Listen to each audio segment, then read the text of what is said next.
I used to laugh at ghost stories. People would tell me about haunted houses, cursed towns, and objects that moved on their own. I'd just smirk and shake my head. That was before the fall of 2019, before I rented the house at Black Hollow Road. I'm writing this now because if I don't, I'm afraid I'll forget who I was before everything started to rot. Back then, I had just left my job in Boston and was looking for a quiet place to finish a book I'd been trying to write for years.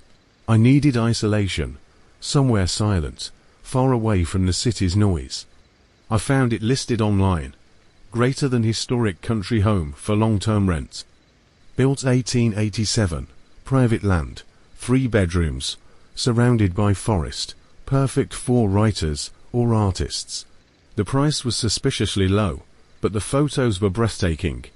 Old oak floors, wide windows, a view of endless trees. The listing said it was located outside a small town called Ashford, about 2 hours north of Portland, Maine. I signed the lease without even visiting it in person. It was raining when I first arrived, a steady, whispering drizzle that blurred the outline of the forest. The road leading there was narrow and unpaved, winding through miles of pine and birch trees. My phone had lost signal 15 minutes before I got there. The mailbox by the gate was rusted and leaned sideways. It said, faintly, 13 Black Hollow RD. I remember thinking that number felt like a bad omen, but I shrugged it off. The house itself stood behind a curtain of mist, tall, dark, and oddly crooked. The white paint had peeled off in long, grey strips. The porch sagged slightly on one side, and one of the upstairs windows looked like it had been smashed and taped back together. Inside, the air was colder than outside. It smelled faintly of iron and damp wood, like the air inside an abandoned church. The real estate agent had left the key under a rock by the door, along with a note, greater than welcome. Mr. Lane, electricity and water are functional. Cell signal weak in the area. Call if you need anything. The reception can be spotty. I dropped my bags in the front room and turned around slowly, listening. The silence was immense, not peaceful silence, but something heavier, the kind that watches you. That night, I unpacked a few things, made some coffee, and set up my laptop near the window. The rain hadn't stopped. It made a constant, soft drumming sound on the roof. Around 11 p.m., I heard something strange from upstairs, like slow footsteps. At first, I thought it was the wind, or maybe old wood creaking. But then came a second step, and a third. Someone was walking up there. I froze. I hadn't gone upstairs yet, and all the windows were closed. I tried to convince myself that maybe the sound was from the old plumbing or a mouse in the attic. But when I called out, "Hello," the footsteps stopped, instantly. I waited. Nothing. After a few seconds, I laughed nervously to myself and went back to typing. But every few minutes, I'd hear faint dragging noises, like something heavy being pulled across the floor. I didn't sleep much that night. The next morning, sunlight came through the fog. The house didn't seem so bad in daylight. I decided to explore the upper floor. There were 3 bedrooms. 2 of them were empty except for old wallpaper and dust. The third, at the end of the hallway, had a large mirror fixed to the wall, an antique, full-length one with a dark wooden frame carved with strange floral symbols. The glass was cloudy, spotted with age, but it reflected my figure clearly enough. When I stood in front of it, though, something felt off.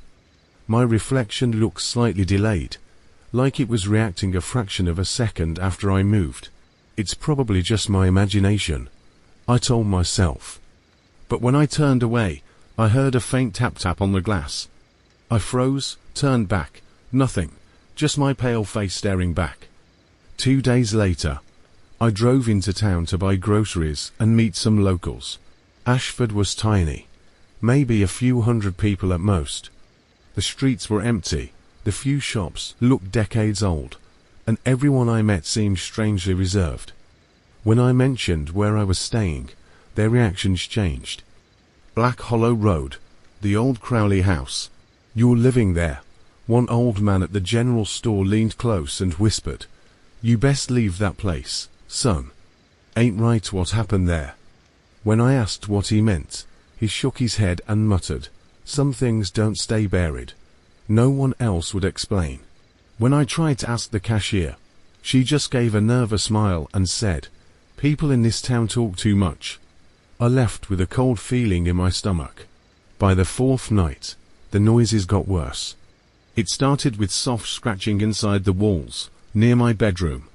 I thought maybe squirrels had gotten in, but it was too rhythmic, too intentional. I'd hear 3 scratches, then a pause, then 3 more, over and over. At 2 a.m., I snapped and shouted, "Stop it!" The sound stopped. Then, from inside the wall, came a whisper, so faint I thought I imagined it. "Greater than you found it, didn't you?" I sat there, heart pounding, silence. I didn't sleep that night either. The next morning, I decided to investigate the attic. Maybe I'd find an explanation.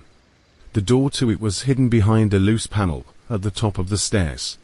Inside, it was filled with dust and cobwebs, and the air was heavy with the smell of rot. Under a pile of old blankets, I found a small wooden chest. Inside were a few photos, a rusted key, and a leather-bound diary. The diary belonged to someone named Margaret Crowley. The first few pages were dated 1923. They described daily life, tending the garden, her husband's business trips, and a daughter named Evelyn. But as I read further, the tone changed. The entries grew darker. Evelyn hasn't been the same since she found the mirror in the forest. She says it talks to her. She stares into it 4 hours. She's not my daughter anymore. There's something behind her eyes, something that knows my thoughts. I've locked the mirror in the attic. If anyone finds this, never, ever look into it. I felt my skin crawl. The mirror. The same mirror that was still hanging in the upstairs hallway. That night, I decided to cover the mirror with a sheet, just in case. But when I went upstairs, the mirror was uncovered, the white sheet crumpled on the floor. I froze. Had I forgotten to do it earlier? No. I remembered placing the sheet myself. My reflection in the mirror smiled faintly, though my mouth hadn't moved. The air grew colder. I whispered, "What are you?" And then, for the first time, my reflection spoke back. "Greater than you called me." My body went rigid. Its mouth moved, but no sound came out at first, only a breath of fog on the glass. Then the whisper again, "Greater than you wanted to write, didn't you? You wanted inspiration. I can show you." I stumbled backward, nearly falling down the stairs. The lights flickered, and I ran into my room, slamming the door shut. All night, I heard the faint sound of tapping on the mirror outside. Slow, patient, waiting. By the next morning, I'd decided to leave. I started packing, heart racing, but as I loaded my car, the engine wouldn't start, dead, no signal on my phone either. I sat there for a few minutes, trying to calm myself. Maybe I'd walk to town.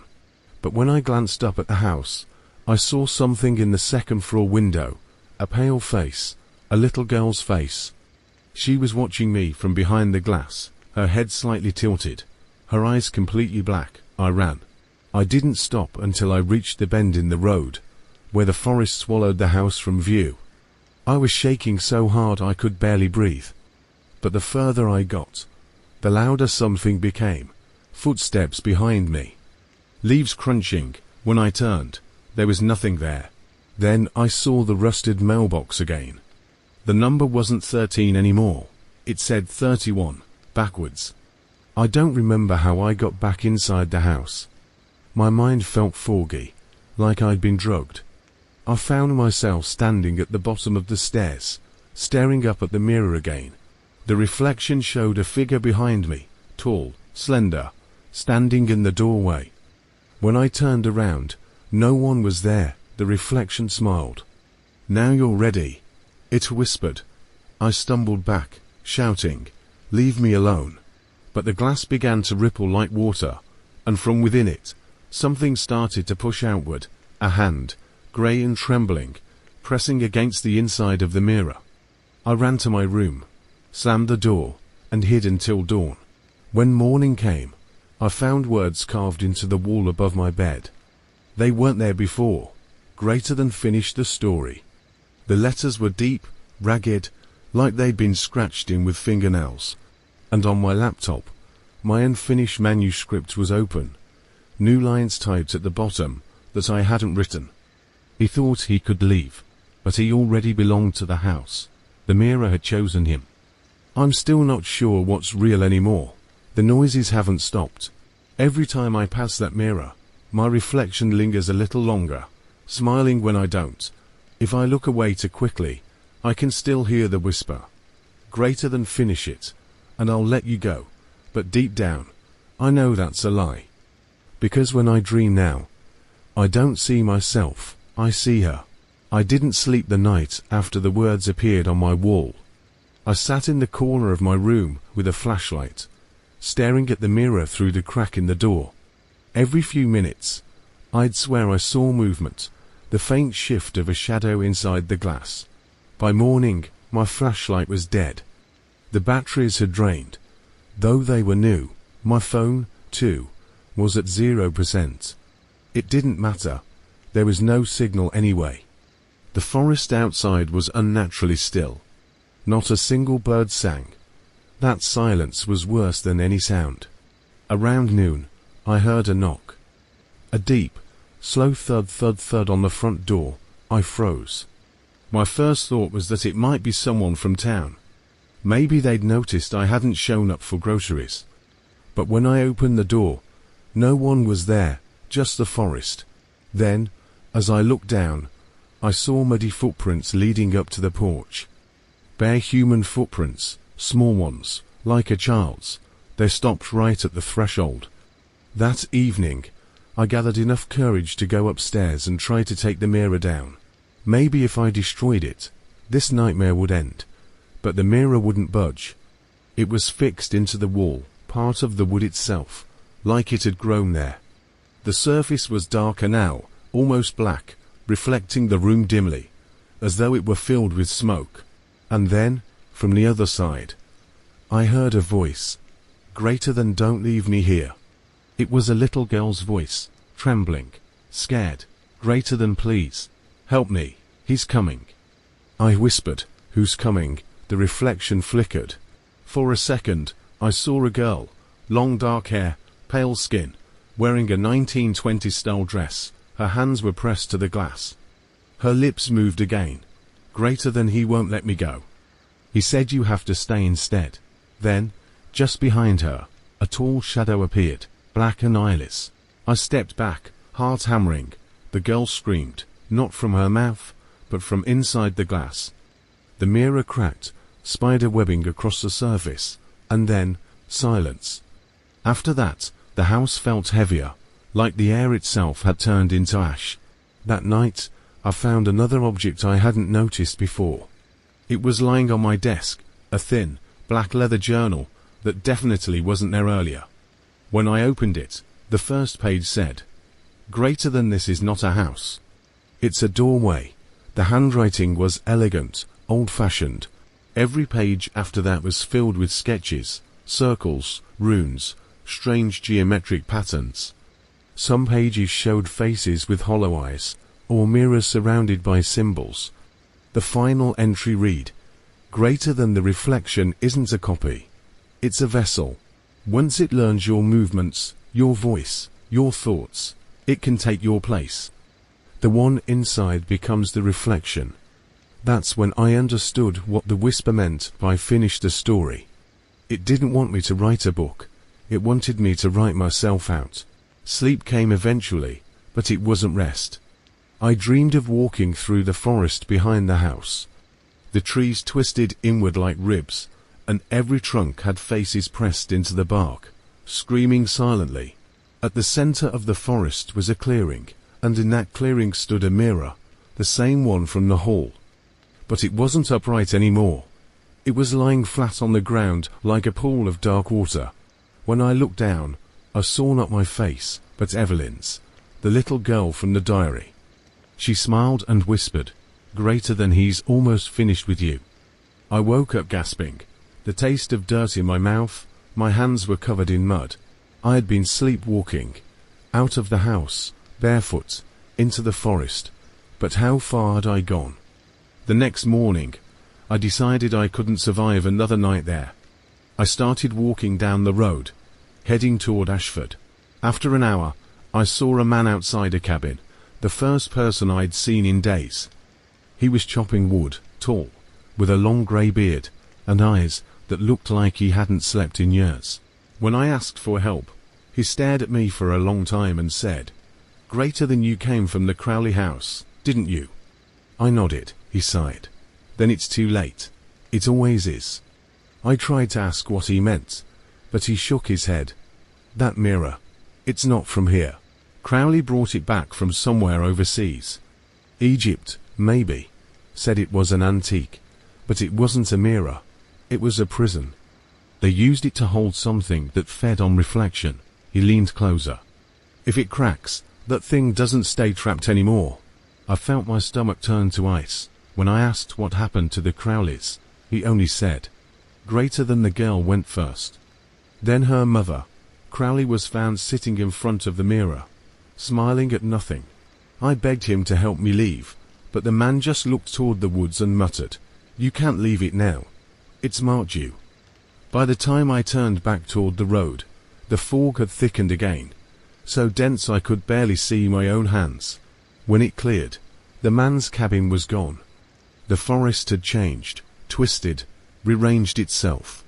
And in the distance, through the trees, stood the house again. It had followed me. When I stepped inside, the sound of whispering filled every room, overlapping voices, some male, some female, all speaking my name. "Thomas, Thomas Lane, stay, finish it, join us." The mirror pulsed faintly with light, as if a heart was beating behind it. I could see movement inside, dozens of faces pressing against the glass, mouths open in silent screams. I smashed a chair against it. The glass didn't break. I hit it again and again, shouting, until my arms gave out. Then, from inside the mirror, my own reflection whispered, "Greater than, you can't break what you are," and it smiled. I tried to run, but every door I opened led back into the same room. The house had become a maze, an infinite loop of corridors and doors. When I finally reached what I thought was the exit, I found myself back in the hall, facing the mirror again. My reflection was gone. The glass was empty. For a moment, I felt something cold behind me, breath on the back of my neck. When I turned around, I saw myself standing there. But his eyes were black. He smiled. "Greater than, I finished it for you." He raised his hand, and I felt mine move the same way, though I wasn't controlling it. Every motion he made, my body copied involuntarily. Like he was the puppeteer, and I was the reflection now. Then he stepped backward, into the mirror, and I stayed outside. But something was wrong. The reflection of the room didn't match anymore. In the mirror, the walls were alive with movement, shadows twisting like vines. And in that reflection, he turned back and whispered, "Greater than, now it's your turn to watch." I don't remember much after that. When I woke, the house was silent. Everything looked normal, to normal. The mirror was gone. The walls were clean. The carvings had disappeared. It was as if nothing had ever happened. I thought maybe I'd imagined everything, that isolation had driven me mad. I packed my things and left that morning. My car started easily this time, and I drove straight toward Ashford. When I reached town, people looked at me strangely, whispering as I passed. At the general store, the old man from before stepped out and stared like he'd seen a ghost. "You shouldn't be here," he said quietly. I laughed shakily. "Trust me, I'm leaving. I'm done with that house." He frowned. "You already did. You left 10 years ago. They found your car on the road. No one ever saw you again." I felt the ground tilt under me. "That's impossible," I said. "I'm right here." But when I looked at the glass window of the store, I didn't see my reflection, just the empty room behind me. I don't know where I am now. Days pass, or maybe minutes. The world outside looks the same, but there's no sun, only a dull grey light that never changes. The air feels thick, like breathing through water. Sometimes, when I look hard enough, I can see faint movements on the other side of invisible glass. People living their lives, talking, laughing, unaware that I'm watching from behind the surface. I try to shout, but no one hears me. My voice makes no sound. Then I realize, I'm not outside the mirror, I'm in it. And somewhere, out there in the real world, something that looks exactly like me, talks like me, smiles like me, is finishing this story on my laptop, typing the last line, right now. Recovered file, the house at blackhollowroad.docx. Dates modified, October 12, 2029. Author, Thomas Lane. Last line, greater than it's still looking through your screen.